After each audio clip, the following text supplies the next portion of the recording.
Welcome to 1000 PS TV and welcome to Guangzhou. Today I'm going to show you how motorcycles are presented here. Let's visit the CF Moto factory together. Come on!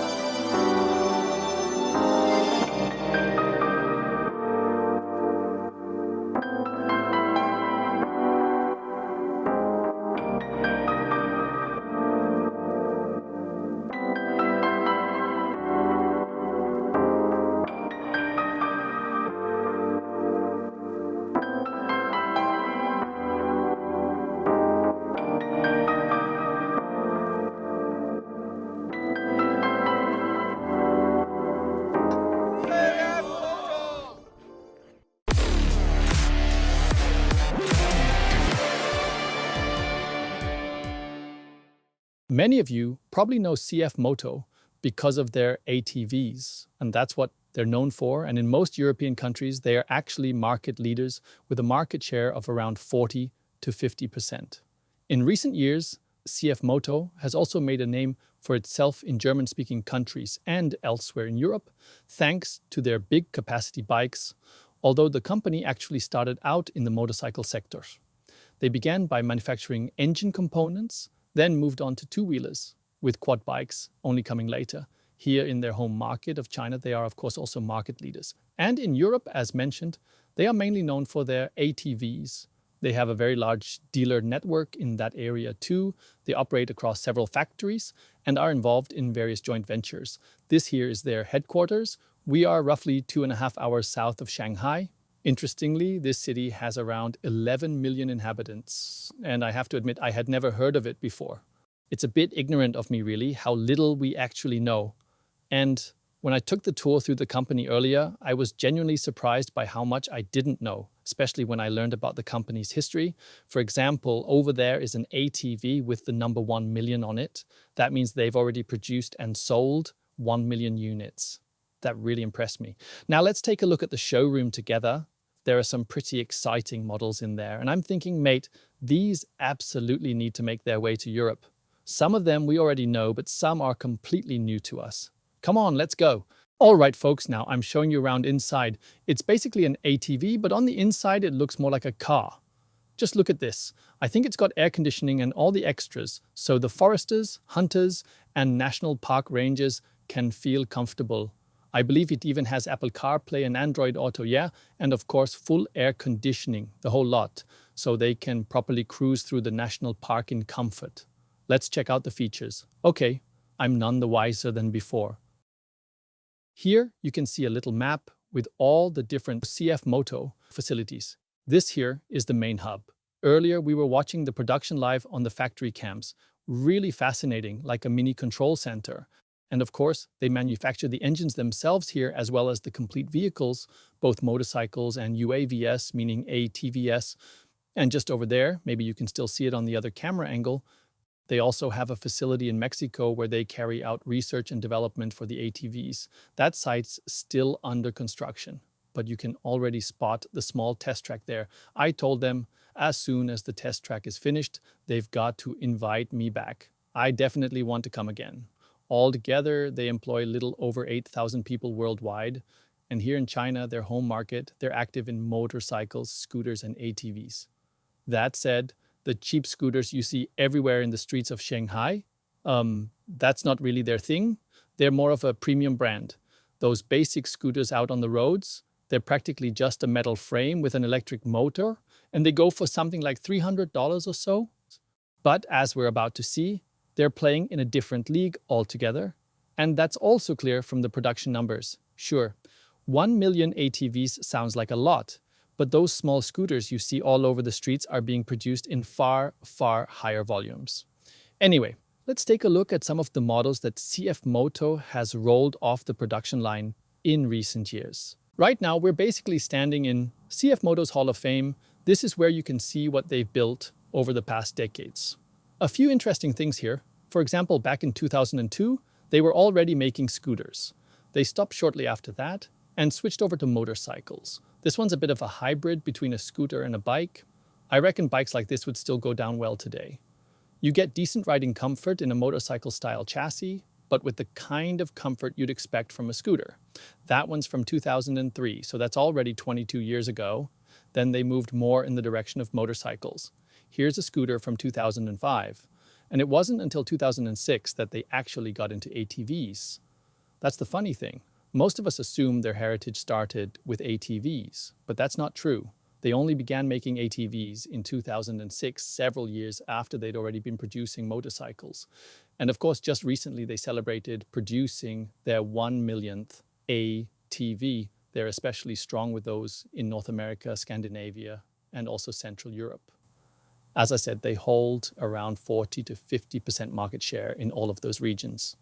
Then came a couple of vehicles where they actually began to get involved in motorsport, both with the scooter and the motorcycle. You see up there, CF Moto was already racing. By now, we're at the year 2012 when they started building scooters again. But in Europe, over the past few years, their main focus has really been on quad bikes, ATVs, UTVs, and also big motorcycles. Now listen, folks, if there's one thing companies don't like, it's when I insist that certain bikes need to be introduced to new markets, like this one right here. I demand that this comes to Europe. At the moment, it's only available in the Chinese market, and it has been for years. It's actually used here as part of their Youth Motorsport Development Program. You'll see the race version of it in a moment. But honestly, this would be the perfect fit for our 125 single-cylinder category. Just look at it. How cool is that? Pure riding fun. They say it helps young riders learn control and all that. But let's be honest, those of you who know, with a machine like this, things don't stay under control for long. It's usually only a matter of time before you're pushing it a bit too far. Because what I find especially nice, just check out that stunning front end. And I really hope some of you will drop a comment below and put some pressure on the distributors for the European markets, so they'll be forced to homologate this thing for Europe too. They absolutely hate it when loads of people start hassling them about bringing a bike like this to Europe. And they've also got something similar in an electric version. Now, for us, anything electric always seems ultra modern, but this one's actually already been discontinued. So they had it for a while, basically an electric mini bike, but it's no longer in the range. These days, they've got a separate subsidiary where all their electric vehicles are bundled together. We'll check that out shortly. What's fascinating for us is that here, some electric mobility models are already part of the past and on display in the Hall of Fame. And now we're into the part of the Hall of Fame that features bikes we're very familiar with in Europe. The 800 NK is a model that caused quite a stir at EICMA, a classic naked bike with a modern design. What really sets these Chinese models, and this company in particular, apart is firstly the futuristic-looking front end, which is something they've become known for. Then there's the relatively large displays, which often seem a bit playful to European eyes, but they absolutely love that high-tech futuristic vibe. The bold, extroverted front designs are a big hit over here too, and this is definitely a platform we'll be seeing a lot more of in the future. They'll also be back at EICMA in 2025, where they'll be showcasing more modern innovations. This engine here is based on their partnership with KTM, but they've also got a 3-cylinder engine, which we'll take a look at in a moment. That one's used in their Supersport models. So you can see their model range keeps expanding. They've even got small 4-cylinder engines now.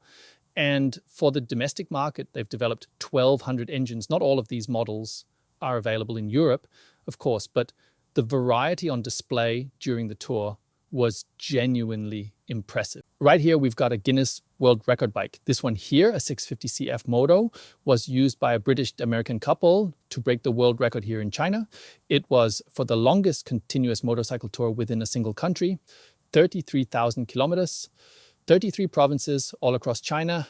So if you're ever dreaming of doing a proper long-distance bike trip without constantly crossing borders, then clearly China is the place to be. I've had a good close look at this bike, and it looks like the British couple really took care of it. You can barely see a scratch on it, just a few minor marks on the rear case. So they must have kept it in really good shape. That bike has certainly earned itself a place of honor here in the Hall of Fame, a proper adventure, and yes, a spot in the record books came with it too. Now, folks, one topic I spoke about a lot with the CF Moto team was adventure riding and travel enduros. It's an area where global markets differ massively. Markets in North America, in Europe, and here in China, each one is completely different. When I spoke with the bike enthusiasts here at CF Moto about their own rides, they told me about touring on the 800 models. So here in China, they explore the country on paved roads, showed me photos of trips all the way up to Tibet and deep into the heart of the country, but always on asphalt. And they really enjoyed the good equipment, the comfort, and the engine power. But there was also a bit of frustration in their stories because despite the huge size of the country, it's not common, and in many regions even forbidden, to just head off into the wild or ride gravel tracks. It's simply not done here. So I think they were a bit surprised, maybe even caught off guard by how successful the 450 has been in other parts of the world. I believe it's sold out in nearly every country in Europe because European riders love a bit of proper adventure, not just cruising along tarmac. I had some really interesting discussions with them about this, and with the MT450, they'll actually be entering a small team this year in the Red Bull Romaniacs, with a few riders taking part in the new gravel class. I think they were genuinely surprised by the success, and surprised that in these premium markets, where people are willing to spend serious money on well-equipped, high-spec bikes, small engine capacities are still highly valued. I don't think that message was communicated clearly to them beforehand, not even by some of their dealers. Because in Europe, premium doesn't just mean top-of-the-range features, huge displays, quick shifters, and all the bells and whistles. It's also about low weight, accessible tech, and reliable engineering. That's premium too, and I think that message has landed. So we've got good reason to be excited, because they'll definitely be pushing hard in this segment. Other Chinese manufacturers are also stepping into the travel enduro space with lightweight, small displacement bikes, but I'm confident CF Moto will carve out a strong position.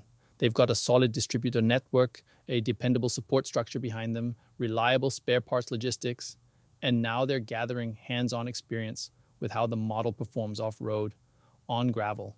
So we can look forward to some great developments over the next few years. And I was told, promised even, that next year they'll ramp up production so that more European riders will be able to get their hands on the MT450. So CF Moto was founded back in 1989, so they've certainly got a fair bit of history. But for many customers, that history might not yet feel deep enough for them to fully trust the brand when it comes to classic cruiser models. How shall I put it? People might not feel they're quite ready to present cruisers in a way that feels authentic or fitting for the style. Now, I do think the bikes are crafted with great attention to detail, really nicely made, but for a lot of European customers, CF Moto stands more for futuristic, very modern motorcycles with big displays and high-spec equipment. It's a bit like how we see other Chinese tech, like DJI drones, for example. And even the folks here seem to understand that cruisers are still seen as more of a home turf for American or European brands. That said, the CF Moto cruisers are well put together. I have to admit, I haven't really delved into these models myself. I don't think we've tested them all that thoroughly either. I'm curious what you think, whether this segment deserves more attention or not. They've got a range of engine capacities here, from small displacements up to larger ones, single and twin cylinder setups. I'm really interested to see what might eventually make its way to Europe in the coming years and whether they'll manage to build credibility in this segment as well, given their history dating back to 1989. I'm curious to hear your thoughts on that. Now, Ziho Magnet, that's CF Moto's electric mobility sub-brand. When you're in a city like Shanghai, for instance, you'll see, I'd estimate, around 60% of cars running on electricity and about 99% of scooters are electric. At the moment, CF Moto is working with a two-pillar strategy. On the one hand, they're developing and producing electric vehicles, including battery tech, which seems very robust here. That bike over there even has a proper Öhlins suspension on it. On the other hand, combustion engines still play a major role for them. How long both of these strands will continue to exist side by side, that's the million-dollar question.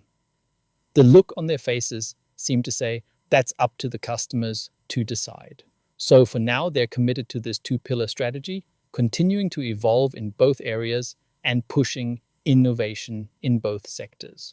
Now I've landed in the road sport division. Over here you can see their motorsport efforts, fourth place on the Isle of Man.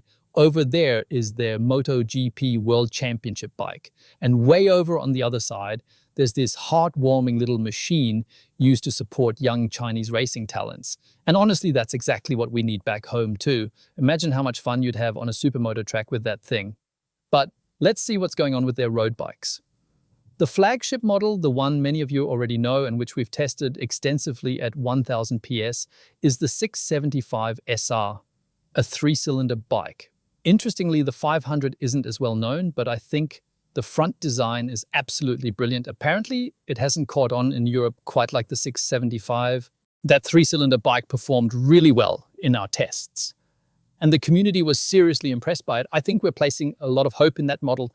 CF Moto sees it the same way. They understand that to reach younger audiences worldwide, they need super sport bikes. They also recognize that in European markets, the average age for touring bikes is a bit higher. But to really win over the hearts of younger riders, they need testers and eye-catching machines. They're working hard on that front, and they know there's still a lot of work to do on brand image. That's why they're investing in motorsport and why they're showing up at so many events. As I mentioned, they're taking part in the gravel category at Red Bull Romaniacs, and I'm sure they'll stick with that direction. They've already said that the supersport segment is important to them as a way of engaging younger riders across the globe. I think that's brilliant, especially since we know some manufacturers are starting to pull out of the segment. But for CF Moto, it remains a key area, and they're committed to offering sporty bikes for the road, complete with headlights and everything, not just for the racetrack, but proper street-legal bikes at affordable prices. What's great about the supersport bikes is that the displays aren't oversized like they are on the adventure models. That gives the bike a cleaner overall look, even if the front end still feels nice and modern. And in terms of ergonomics, you saw earlier I'm 185 tall. It's totally practical. I'm really curious to see what the future holds.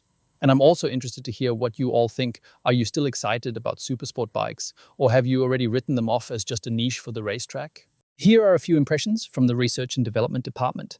CF Moto runs R&D centers across several continents. They've got one in Minnesota in the United States. They have a design team in Italy. In Mexico, they operate an R&D facility focused on ATVs and UAVs. Then, of course, they've got production facilities in China and Thailand.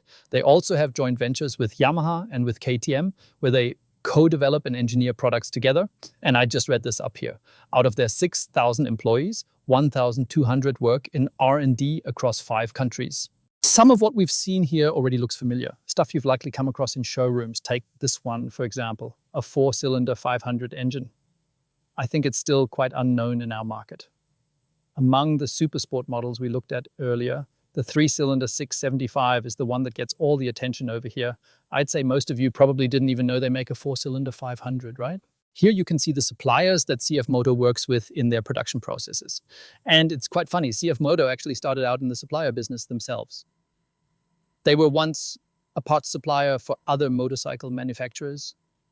That's how it all began. A real little garage story. It was a tiny setup, barely any tools, and that's where the company was founded.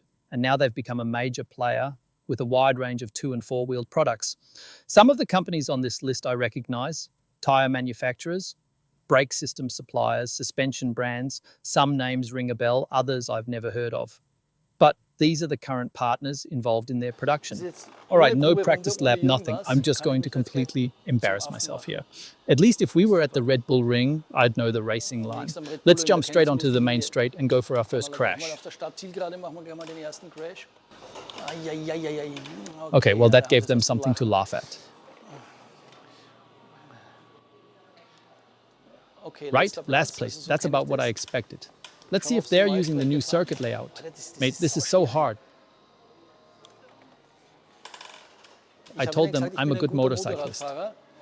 For sure, in real life, I'm a good rider, trust me. Ja, aber ich habe ihnen gesagt, ich bin ein guter Offroad-Rider. Das kann ich mir jetzt zunutze machen.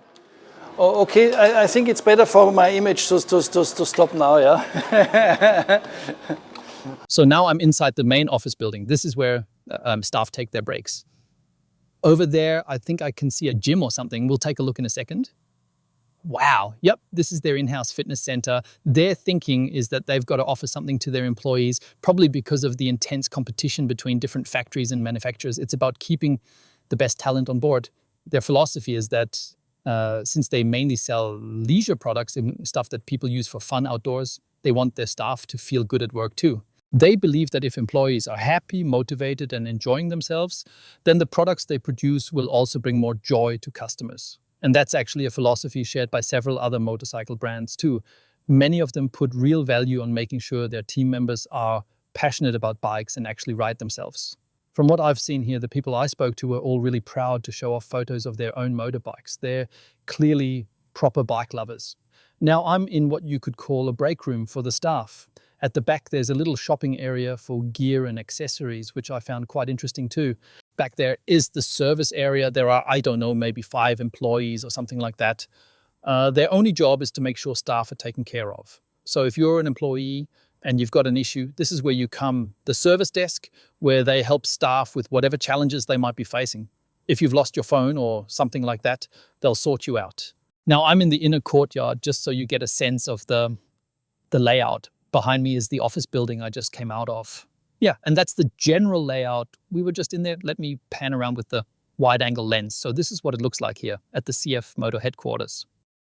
Now I'm at the staff car park. Naturally, there are loads of CF Motos parked here. Also, quite a few electric scooters. I can see 450 AMTs, 800 AMTs, 250 models, all the way to the horizon. Clearly, a lot of two-wheel enthusiasts among the employees. Those belong to their own electric scooter brand, Zeho. So we've already seen a lot of interesting stuff here at CF Moto, but now it gets even more exciting. We're heading into the production hall, and I've got to ask for your understanding here. I didn't have my full camera set up inside. I was just filming on the fly with my phone, so don't expect perfect audio or rock steady footage. But the amazing thing is they actually let me take my phone into the live production hall and film freely without any restrictions. I was even allowed to speak to the staff and everything. I think this is really fascinating, so go ahead and see for yourselves. And to be fair, it's an impressive factory, a great setup. But by Chinese standards, it's still a very small-scale manufacturer. They've got over 8,000 employees worldwide, and the site here isn't massive, but for a motorcycle company, it's a solid size. What's also really impressive, you're now seeing the 450 MKs and 450 MTs, and on a single production line. They might build 2 different models in the same day. Thanks to the flexible production setup, they can manufacture different bikes on the same line in one shift. That's seriously something. All they really have to do is load different parts into the shelves, and off they go. So it's entirely possible that they're switching between models, like the Bibi Bean style bikes we have in Austria, and producing all of them on the same day across the 4 production lines. Let's take a look at what the control center up there says. So today's production target is set at around 418 units. It looks like they're building 3 different model groups today. And on the right side, you can see the live status. Everything's on track, all green, nothing lagging behind. So by the end of the day, they're expecting to push out 418 bikes. That's pretty impressive. Now over here, you can see an empty shelf unit rolling through the hall. Why is that? Wrong side, this is where the so-called AGVs come in. Those are the little trolleys over there. These units pull the shelves loaded with all the necessary parts through the factory. And station by station, the bike basically comes to life out of nowhere. You can see the little carriers moving along the floor. Sometimes they've got a motorcycle frame on top, sometimes just a parts bin with a chassis, or like here, a full parts rack. You've got to keep your eyes open. There's another one coming now with a frame on it. It's basically a closed loop system. What are they assembling here? A motorcycle? Can I figure out which one? That swing arm? It's hard to say. Could be a double light 12, might be a 450. Honestly, I'm not sure. I have to admit, I'm just riding along for now. There we go. It's a 450 MT. And here we've got the beauty checkpoint. This is the first major stage. The engines and frames are joined together right here. The other components are mounted on at the rear. This is where the story of the bike begins. In this case, the MT 450. From the feel of it, we're only at about the 5th station. And it's not a fixed track setup. They're not riding on rails here. It's a fully flexible system. And yes, the bikes move along with these trolleys as the team builds them step by step. We're still only around the 5th stage of the process, but you can already see what it's going to turn into. It's fascinating how quickly everything comes together. Over here, you can see one of the workers moving along with the trolley as he completes his task. Just 1 station ahead, the next team is already getting on with the previous step. The parts they need are stored right behind them in these rack units. Now, this is the detection line, the test lane where every bike has to go through initial checks. Right at the start, there's a separate test unit, like that round body box over there. Every single motorcycle passes through this inspection area where everything gets checked. Engine, electrics, brakes, deceleration, ABS, you name it. Each station handles a different part of the process. There's one picking up a fresh power supply for the next round of testing. Even the brake area here is well set up and quite comfy. And here we've got the dyno station. This is likely where they test braking, engine performance, and so on. This is where quality control takes place. And once a bike passes inspection, it moves on over to the packaging unit. All right, folks, now I'm out on the test track. Let me show you the different surfaces they've got out here. I reckon this is where they test the quads, but probably also the enduro bikes. This section here, it's full of potholes, ideal for suspension testing. You might recognize it from a few videos here as well. Definitely good for checking suspension response. And over there, you've got plenty of room to test top speed and braking distances. And just beyond that, there's a small handling course. They apologized for the track being so short, but honestly, it doesn't need to be any longer. It's world class for what it is. Over there, there's a gravel section, also great for suspension testing. And a couple of ramps as well, probably for testing clutch performance or hill climb ability. I hope you were able to take away some inspiring visuals and interesting insights from inside the CF Moto factory. I have to say, I'm heading home with a bunch of exciting impressions from China. And what really struck me is how important motorcycles are to the people involved here. Because in my first few days in Shanghai, I honestly felt like something was missing. Out on the streets, you barely see any motorcycles. Instead, you see electric cars, a few regular cars, and then an overwhelming number of electric scooters. But they're mostly really cheap ones. Some kick scooters, others more like basic utility vehicles. Nothing fancy. Nothing that makes your inner biker's heart skip a beat. And honestly, I don't think I saw a single motorcycle while I was there. And I thought to myself, right, where are their customers then? The truth is, the domestic motorcycle market in China is still relatively small compared to what we're used to here in Europe or in North America, but there are definitely passionate riders, and I found them among the crew at CF Moto. Some of them go on pretty substantial tours. It actually reminded me of what I've seen in North America. For them, touring is about vast, intense experiences in nature.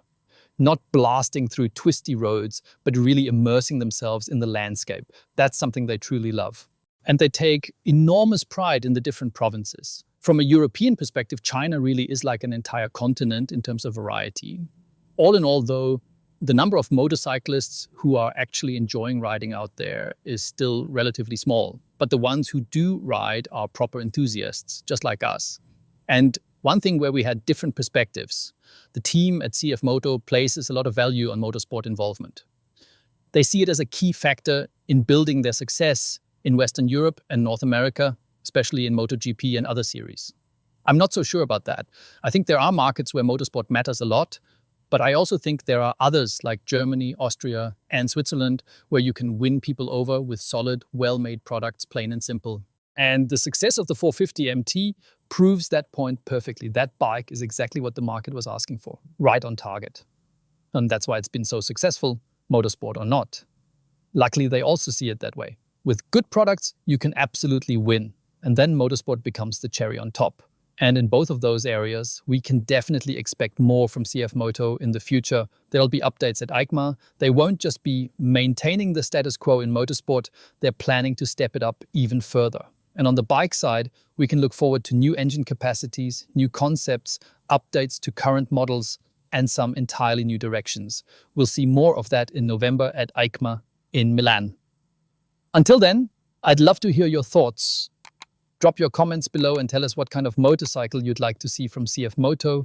See you soon on 1000 PS TV. Ciao!